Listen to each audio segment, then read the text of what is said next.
November 1, 2025 November 1, 2025 నుంచి కేరళ అతి దారిద్ర్యం ఎక్స్ట్రీమ్ పావర్టీలోంచి బయటకు వచ్చేస్తుంది.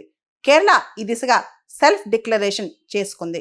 దీనికి సంబంధించి కేరళలో ఒక సర్వే జరిగింది. దాదాపు 64.4 lakh ఫ్యామిలీస్ని సర్వే చేశారు.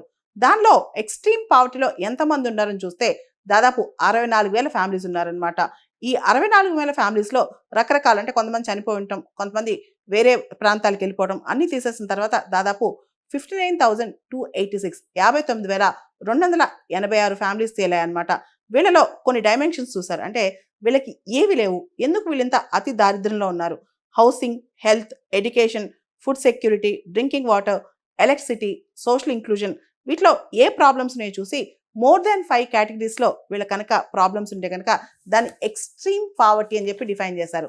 దానికి సంబంధించి కేరళ ప్రత్యేకమైన యాక్షన్ తీసుకుందనమాట.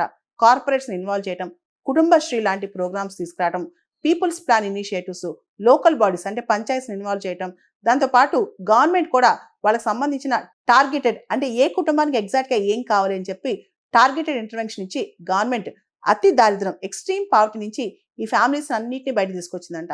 ఇది ద బెస్ట్ మోడల్ అంటున్నారు. ఇలాంటి మోడల్స్ కనుక మనం చూస్తే కేవలం చైనా దేశం మాత్రమే ఎక్స్ట్రీమ్ పావర్టీ, అంటే ఇలాంటి మోడల్ ఒక ప్రోగ్రామ్ చేసి ఆ ప్రజల్ని ఎక్స్ట్రీమ్ పావర్టీ నుంచి బయట తీసుకొచ్చిందంట. ఇప్పుడు అలాంటిదే కేరళ చేస్తుందన్నమాట. ఇప్పుడు భారతదేశంలో కేరళ అతి దారిద్ర్యం నుంచి బయటకు వచ్చిన రాష్ట్రంగా డిక్లేర్ చేసుకుంటుందన్నమాట.